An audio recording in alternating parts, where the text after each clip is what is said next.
So this is going to be the last part of momentum, and we're going to start talking about sort of something new on rotation.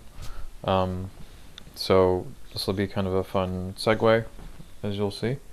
The last part of momentum, well, first of all, I should say something about the previous lecture on momentum. So we talked about elastic collisions and perfectly inelastic collisions. That was sort of the first thing we talked about. And then in the last lecture we talked about two-dimensional momentum problems such as firing a cannon.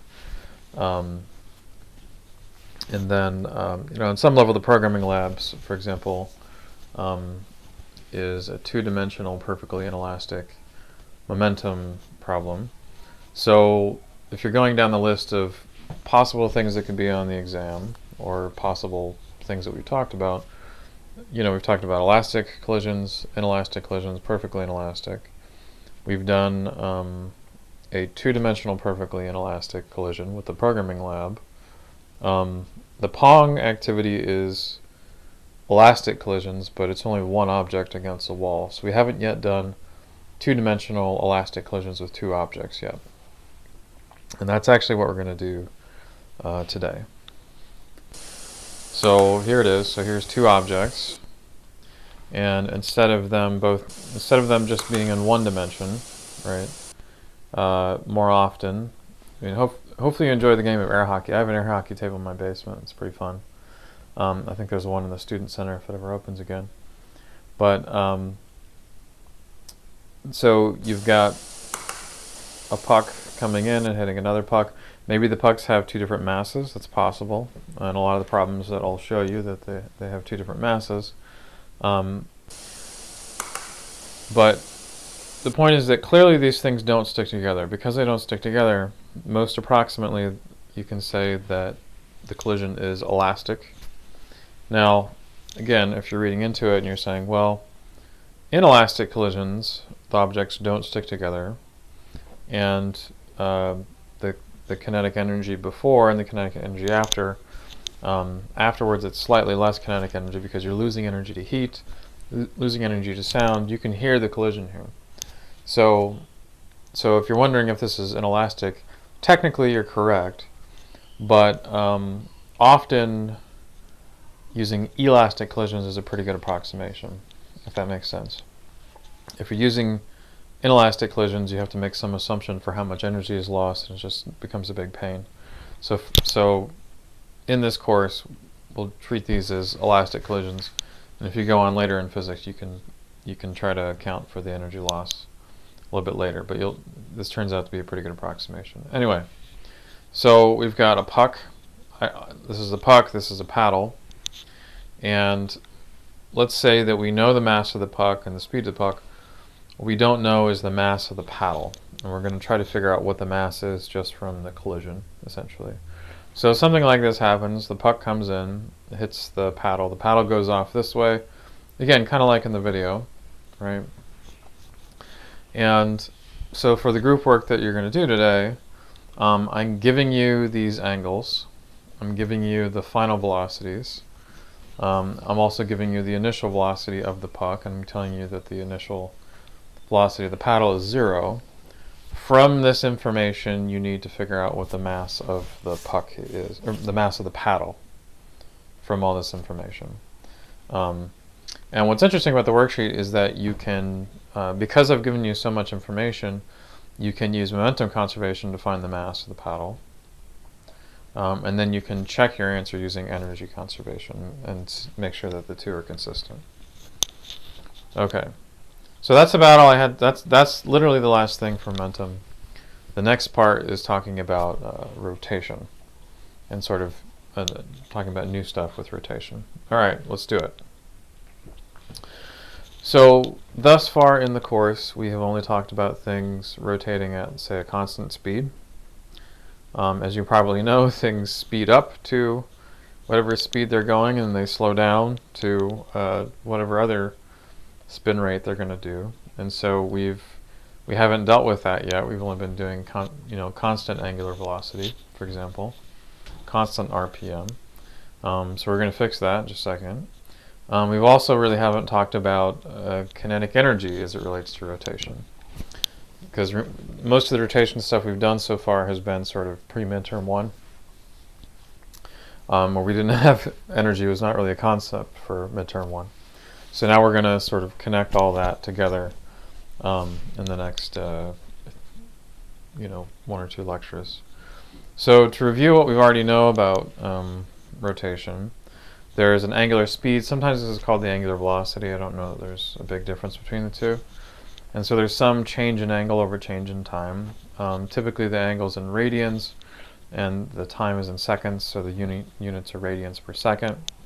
The frequency, obviously all this is going to be on the equation sheet, but I think it's good for you to just sort of have it baked in your brain. The frequency is the number of cycles per second.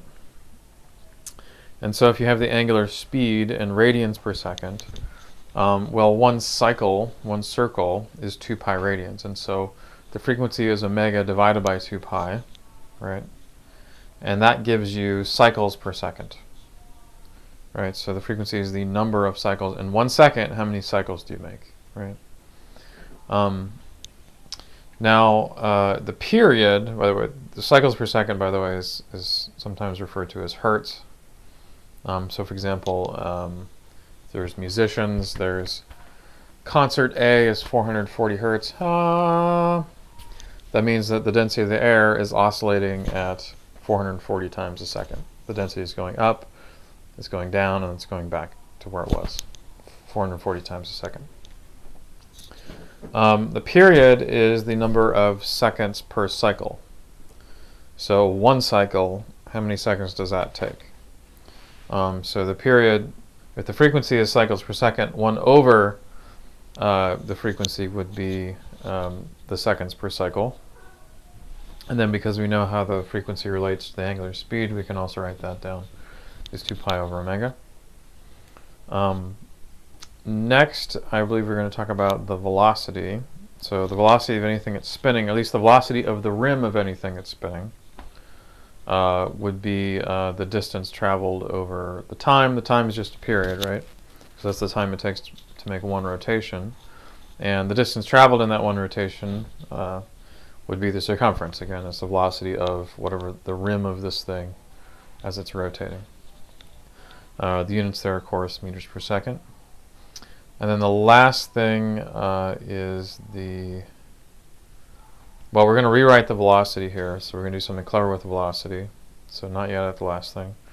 So this can be rewritten, this thing can be rewritten r omega, right? So 2 pi over the period turns out to be omega, right? So 2 pi over omega is equal to period. That means that 2 pi over the period is equal to r omega. And sometimes that's a pretty helpful way of thinking about problems. The last thing is the centripetal acceleration. And so that is v squared over r. There's a whole lecture explaining why that is. Because we know that v is related to r omega, we can put that in there. And sometimes there are problems that are best thought about in terms of r omega squared. Word of the wise. All right, so this is all review. This is all stuff we've done before. Now we're going to talk about new stuff, new angular stuff. But first, let's review. I don't know if you remember these slides. So there's these ants, and they're spinning around, and they're rotating around like this. How does the period of ant 1 compare to ant 2? Well, in one revolution, it takes the same amount of time for ant 1 and ant 2 to make the full circuit. So the periods would have to be the same. The angular speed, the angle that these things carve out in a certain amount of time, a second, is actually going to be the same. Like even though ant 1 is closer to the origin than ant 2, in the same amount of time they might do 90 degrees. And so you say the angular speed is the same actually. And if you want to play around with this, you can try to convince yourself of that. Now the speed of ant 1 compared to ant 2, that is different because the circumference that ant 2 is moving through is 2 pi r for that larger radius. whereas the circumference for ant 1 is half of that. And so ant 2 has to go twice as far in the same amount of time as ant 1, therefore the velocity of ant 2 is twice as much. And then the acceleration, this is actually a tricky one, because on the one hand there's that v squared over r, so the v squared, we just argued that the velocity for ant 2, the speed for ant 2 is twice as much, so v squared gives you a factor of 4, but the radius is twice as large, and so 4 divided by 2 is 2, and I believe you get c. Yep, there you go. So again, it's good to just think through these things. All right. Here's finally something new. So we talked about angular velocity, angular speed. The reason that there's a distinction between the two is because technically there's a direction to the spin. So if something is spinning around this way, you say that the direction of the spin is this way. Sorry, that way, right? So it's spinning around this way, as in the diagram. That means the direction of the spin is this way, right? We don't say that it's spinning like that way. That doesn't make sense. No. Instead, our thumb goes in the direction of the axle, and importantly, we have to use our right hand to do this. So there's a right hand rule. So if the thing is spinning this way, then we say the angular velocity is this way. If instead it's spinning the opposite way, we say the angular velocity is that way. Like that. Okay? So it's the right hand rule. Now, the new idea is angular acceleration. So that is the spin. Things are spinning up or slowing down. And so that's the change in angular speed over the change in time. The angular speed is radians per second. Therefore, this is radians per second squared. And something that might help on the homework for this unit is the fact that so let's say you have a circle that's not changing in size. So the radius of this thing is not actually changing. So if it's spinning up, well, then the angular speed is changing and the velocity changing, but the radius isn't really changing because it's just a circle. So earlier today I had a tire that went flat and I had to take it to the tire people. This is literally a story. And they had to get it fixed. So that tire on my car, when I'm getting onto the highway, my velocity is increasing and my angular speed is increasing, but the radius of that tire is not increasing or decreasing. It's just doing its thing. And so a clever way of rewriting this equation is to say that, well, if the r is constant as it is most of the time, you can write this down, and so you can replace this with this, so you get something like that. And dv over dt, well, that's just the linear acceleration. So when I'm getting onto the highway and I'm accelerating to get on the highway, and my car is accelerating, I don't know, 3 meters per second squared, 5 meters per second squared. I don't drive a sports car, people. Can't afford it. Wish I could. But so if a sports car would be like 7 meters per second squared. Anyway, you can calculate the angular speed of those wheels just by dividing your linear acceleration by, say, the radius of your tires. So this is you'll find this is helpful in some of the homework questions. All right. Now, earlier in the course, when we're talking about things that were accelerating at a constant rate in a straight line, we found that these two equations were true and useful. And if you can go back to those lectures to see how we derive these equations. Now that we're talking about things spinning up at a constant rate, angular acceleration at a constant rate, all the logic that went into concluding that these equations are true and helpful, if you follow that logic, it implies that so first of all, this equation is true.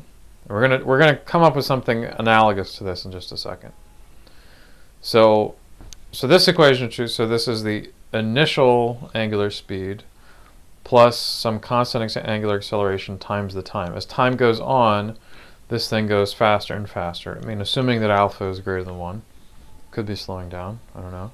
But let's say alpha is greater than 1. It's going faster and faster. And importantly, it's going faster and faster at a linear rate.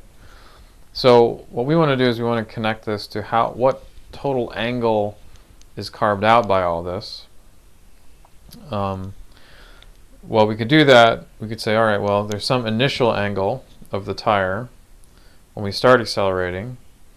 And then when we're done accelerating, it's going to be, this angle. And so the way to figure that out would be to say, all right, as this thing is undergoing angular acceleration, there's going to be some average angular acceleration over this time interval, right? So there's some initial angular speed, there's some final angular speed, but to figure out how much the angle changed, what really matters is the average angular speed for that. And we can just take a simple average. We just add those two things together, divide by 2. And if you're familiar with the earlier slides, you'll remember that this is pretty similar to what we did with the initial and final velocities. Now we're doing it with initial and final angular speeds. So again, this is the final angle that we're trying to derive. And we know what the final angular speed is because we have this equation. So we can put that into there. And then omega initial plus omega initial is 2 omega initial, right? And then 2 over 2 is 1. But you still have this 1/2 over here, right? Because you have to divide both of these things by 2. So you end up with omega initial times t plus 1/2 alpha t squared. So there you go. Now, which I hope was somewhat interestingly familiar compared to what we did before midterm 1. Now, I won't go over the details with you, but you can follow similar types of logic, and if you find yourself in a situation where you want to know what the final angle is given the initial angle, and say the initial angular speed, maybe you know the final angular speed, but you don't know how much time has elapsed, and maybe you don't want to know how much time has elapsed.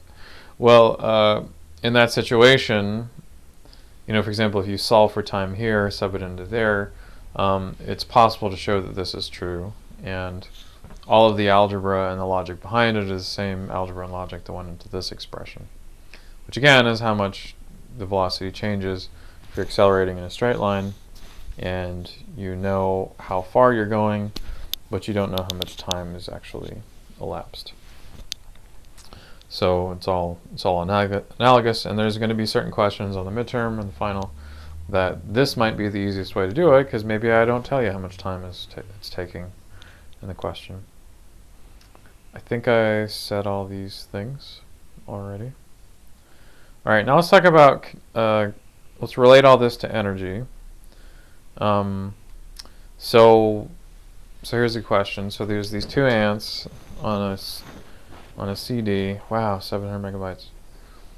80 minutes of audio, dude. Awesome. How does the kinetic energies of these ants compare? So we've learned that this ant is going twice as fast as that ant. Does that imply that it's twice the kinetic energy? Think about that for a second. The answer is 4 times as much, right?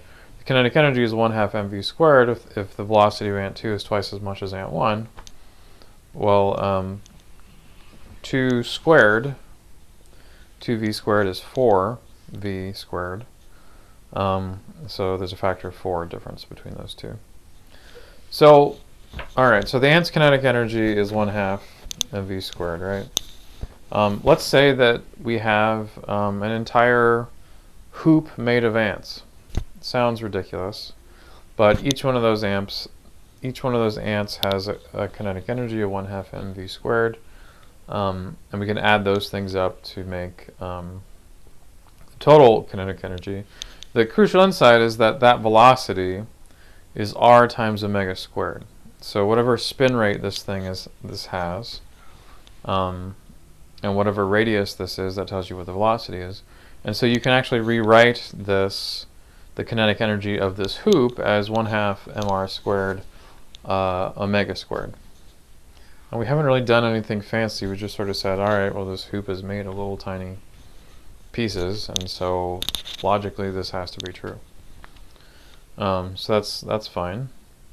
I refer to this, you see how there's this mr squared thing here?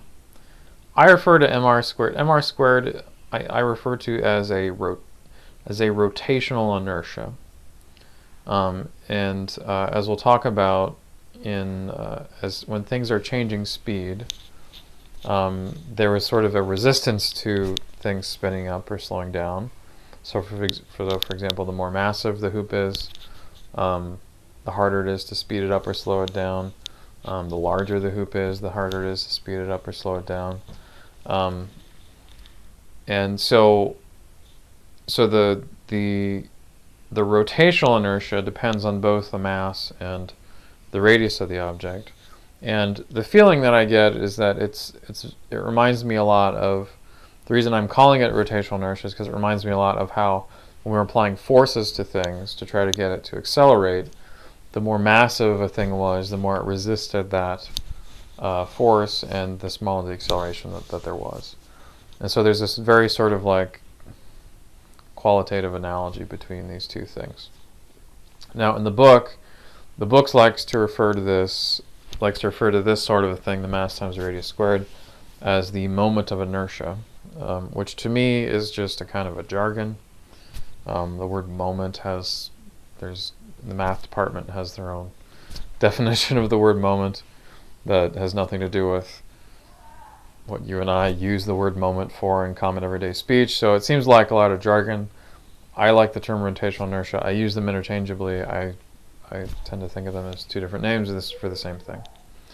All right, so anyway, less talk, more rock. So let's say that you have two shapes. One is hollow, one is solid. If we were in Marion, I would do this in person, but I have a video on the next slide showing you what happens. You have a hollow wheel that's made of metal. Metal is very dense, and interestingly, this hollow wheel has basically the same mass as the solid wooden wheel. And we're going to race them down the ramp, and we're going to try to see which one of these is going to win first. And so the first question, before we actually answer that question, which one we think is going to win first, an important question is, which shape has more rotational inertia? Remember, the rotational inertia is the mass times the radius squared. Well, they both have the same mass, right?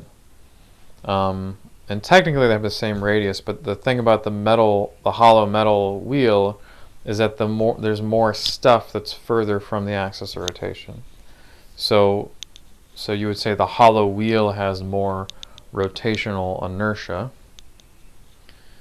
And so having concluded that, which one of the shapes will win? Does the shape that has the higher rotational inertia roll more quickly down the ramp, or does the shape that has lower rotational inertia roll more quickly down the ramp? All right, let's find out. So here's a nice video, and they're going to show you in just a second that I think they're going to weigh it, maybe. I forget. But anyway, we have these things at Marion to do the experiment ourselves. So I'm not going to be exactly the same weight. I mean, it's going to be plus or minus maybe like 1%. I mean, you can't get things perfectly perfect. But the point is that if one wins over the other,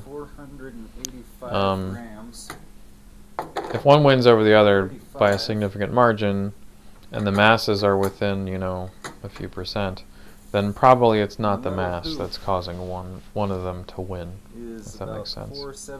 So if you look closely, the gram scale only changed by a small amount compared when they were weighing it. So now they're going to roll the shapes. We'll get to see which one wins. Now, here we go. For the demo, we have this incline. And we take both of these things, set them on top, and we ask which one is going to win the race. All right, here we go. looks like the wooden wheel has won. Do that one I think more they might do time. it again just to make sure. And again, the wooden wheel wins. And it's, if you look closely enough, it is not because the wooden wheel is like released first or anything. The wooden wheel just happens to spin more quickly and goes down the ramp. So it turns out that the solid wheel wins. And again, the reason is that the hollow wheel has a larger rotational inertia, so it is harder to spin up.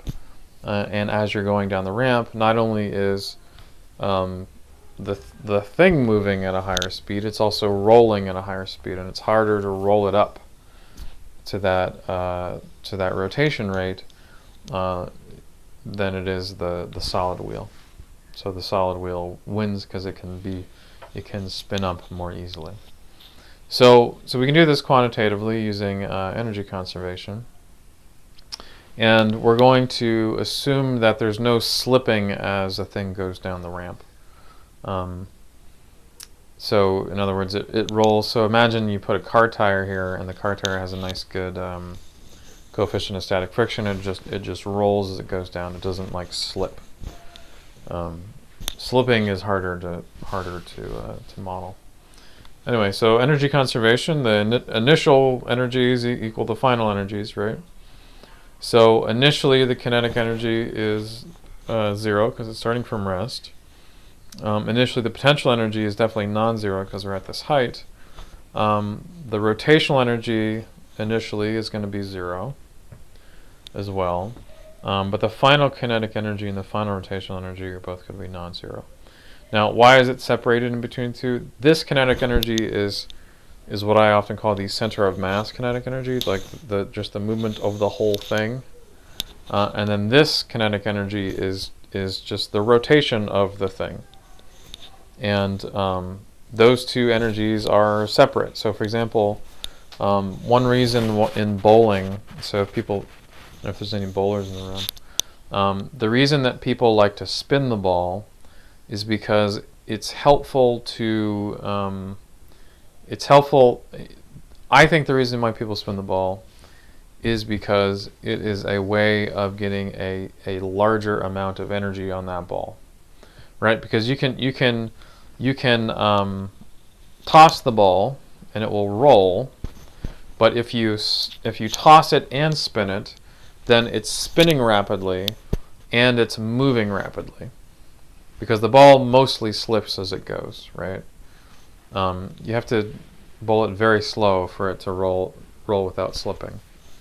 And so bowlers know this, and so they want to make sure that the ball has nice forward-going kinetic energy and also lots of rotational kinetic energy, so that when they hit the pins, they do the maximum amount of damage to the pins when they get down there. So again, these two energies are separate, and so we're going to treat them separately.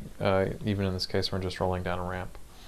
So what is the rotational kinetic energy of the hoop? Well, we kind of talked about this. We said, all right, well, what if we had this ant, and there's this ant on this hoop, and so the kinetic energy of the ant would be this. Well, if you had a whole bunch of ants like that, you'd say, well, the kinetic energy is the number of ants times the mass of each ant. Each one of them has r omega of velocity, right? R omega, and then the total mass of all those ants is going to be the number of ants times the mass of the ant. So you would say that the total rotational kinetic energy of this thing is the total times r squared omega squared. We kind of concluded that earlier, but anyway, here it is again. So that's the rotational kinetic energy. There's still the sort of forward-going kinetic energy, which is just 1/2 mv squared. So we're going to include both of those things. Why is this? Right. All right, so let's do this. So this is our initial potential. This is what we just found, right? So for the rotational kinetic energy at the bottom of the ramp. And then this is always true, right? The kinetic energy is always 1/2 mv squared. The forward-going kinetic energy. So what's interesting here to me is that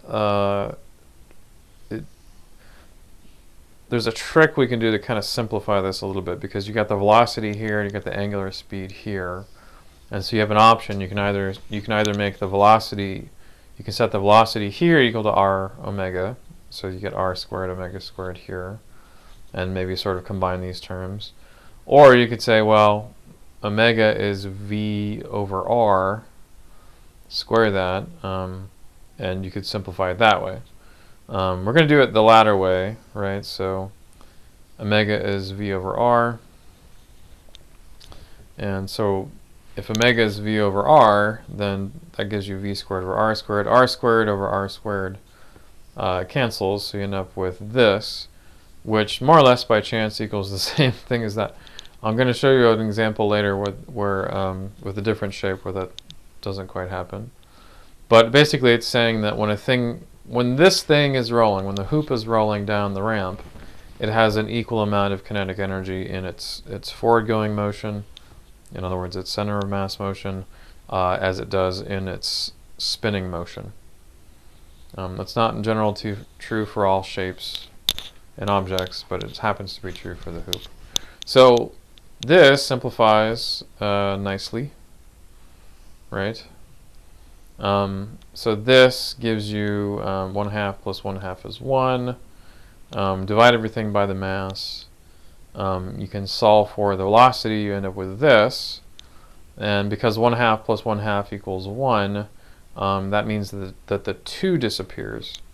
And so you find that the final speed of this rolling hoop down the ramp is square root of g times the change in height. Whereas if the thing was sliding down the ramp without spinning, it would be this. Again, if it was sliding without any friction, it would be that. So this is, square root of 2 faster. So maybe that's not surprising. The fact that, you change the potential energy, you've converting that into kinetic energy, but you can both spin and move forward. Maybe it's not surprising that it's not going quite as fast as a result, because some of that energy is stored in the spin. Okay. Now we can do the same thing for the solid wood circle thing. And to do that, we need to think about basically the way that the book thinks about the moment of inertia, rotational inertia. See, the book would say that the rotational kinetic energy is 1/2 I omega squared, and that's correct. And then they would say that it just so happens that for the hoop, this I, which they call the moment of inertia, I call it the rotational inertia. This I is mr squared, and so they would stick that into there. And then for anything that's rolling, the angular speed is v over r. And so you can see how it would be 1/2 mr squared times v over r squared. And so you'd end up with the same result as what we just got. Now this is important for the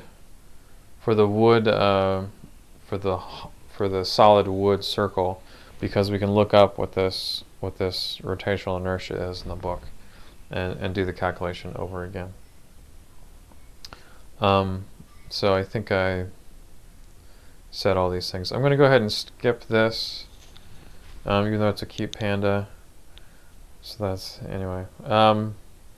So in the book's notation, this is the rotational inertia of the object. And for us, what we just did was the rotational inertia for the hoop was mr squared. So that cancels here. You get 1 plus 1 equals 2. 2 over 2 equals 1. And so that gives us what we got before. But in general, it's going to be something like this. Right? For the solid wheel, it turns out, and there's a part of the book that talks about this, the solid wheel turns out that the rotational inertia is 1/2 the mass times the radius squared. It's always going to be some sort of mass times the radius squared something. The real question is, what is this number out front? Turns out to be 1/2, and so if you put that into there, you end up with 1 plus 1/2, right? 1 plus 1/2 is 3/2. and then 2 divided by 3/2 is 4/3.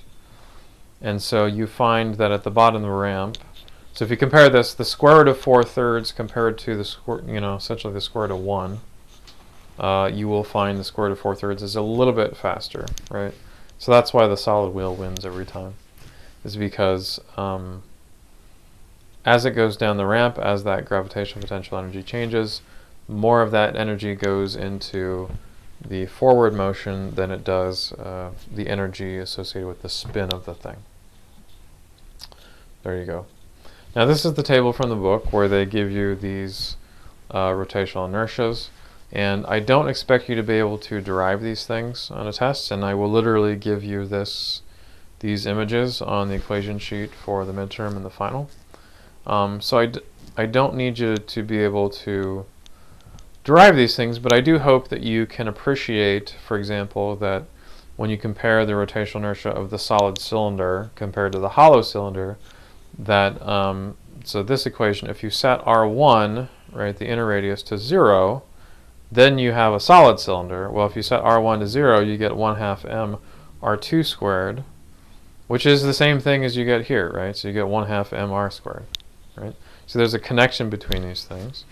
And likewise, if you set R1 equal to R2, in which case all this mass is in a thin little ring, then that, if R1 is equal to R2, then you get twice R1 here. 1/2 times 2 is 1. You get mr squared, which is the same thing you get here. So there's connections between these shapes and the rotational inertias that make sense. We'll talk a little bit more about these later on. And actually, we're going to talk about these two cases in depth, I think, in the next lecture. All right, the last thing I want to talk about is torque. And so the first thing I want to say is that, and this goes back to my analogy between, mass resists changes in motion, right? So mass has this inertia. This is the equation for torque. So there's torque is related to angular acceleration. So if you're trying to spin something up, you have to apply a torque to it. But the larger the mass, the less the acceleration here. Here, the larger the rotational inertia, the less the angular acceleration here. So this is part of why it's a good analogy, I think. Now, when you're applying a torque, it's always the force times the lever arm. So it matters if you have a big long wrench or not. If you have a short wrench, it's much harder. Or if the reason you can't get nuts off yourself, you need a wrench in the first place, is that the wrench helps to increase D here. It's understood that you can apply a force on the thing, but you get much more torque the longer that wrench is. The other thing worth saying is that it's only the perpendicular force that matters. So, for example, if you took this wrench and you pulled it this way, the only thing that this component of the force is doing is basically pulling the wrench off of the nut. That component. The only useful force is the perpendicular force. So that's why I'm writing it that way. If all you have is the overall magnitude of the force, then you probably want to write. If all you have is the magnitude of the force, you're going to have to multiply that by sine of this angle. And the idea here is that ideally this angle is 90 degrees, right? Because sine of 90 is 1. So ideally that angle is 90 degrees or close to it. But you'll very often see the torque written in this way. Now, torque is a vector, and torque adds so that this hand is trying to pull the thing up, and that's trying to pull the thing down, but they're both working together to get the thing to rotate. It's not that they cancel each other out. They're both trying to get this nut to come off, and that's good. So torque is actually a vector. So technically I should have written the equation like this, and also the angular acceleration is a vector. The angular acceleration is a vector because the angular velocity is a vector. So there you go. All right, so we've talked about that. Now there's a lot of problems in which the torque is 0. So if you're balancing things, so if you're balancing, a scale, balancing a teeter-totter, and one kid weighs more than the other kid, and you have to figure out where to put the teeter-totter. Those are problems in which the net torque is 0, and likewise the angular acceleration would be 0. So for a thing to be stationary like that, so like the seesaw on the playground, for it to be stationary, that the torques have to cancel out, and also the net torque is canceled out, because it's not accelerating up or accelerating down. Everything's on the level. So for example, this is the scales of justice. If these things weigh exactly the same, then you can calculate the torques on these things. Now, this d is the distance to the axis of rotation, and there's 3 different forces here, but one of the forces is right on the axis of rotation, and so this upward force is right on that axis, so that d is 0, so we don't have to worry about it. But the other 2 weights, we have to consider those torques. And the last thing we have to introduce with torques is what direction is a positive torque, what direction is a negative torque. And it turns out that the convention is that if a torque is trying to rotate something counterclockwise, we say that that's positive. If it's trying to do the opposite and trying to do it clockwise, we say that it's negative. So the tricky part about this is that the thing might not actually be moving. The question is that if this was the only torque, or if this was the only torque, which way would the thing actually rotate? And so for weight number 1, if this was the torque, then that would try to rotate this thing this way, right? So this way, which is counterclockwise, and so that is a positive torque. So there would be a positive W there. The weight would be positive, and you put a plus out there. Whereas this weight 2, if that was the only weight, that would ultimately try to get this thing rotating this way, or at least if you let go of it in that first moment, it would start to rotate that way. And so that is actually a clockwise motion, and so that would be a negative torque. And hopefully these 2 things add up to 0 if it's in balance, right? If it's in balance, well then you conclude that weight 1 is equal to weight 2, which makes a lot of sense, but in any case, that's what you get. You can also look at the force on the center of mass. You get these sorts of things. The upwards force is equal to weight 1 plus weight 2, because it's not accelerating up or down.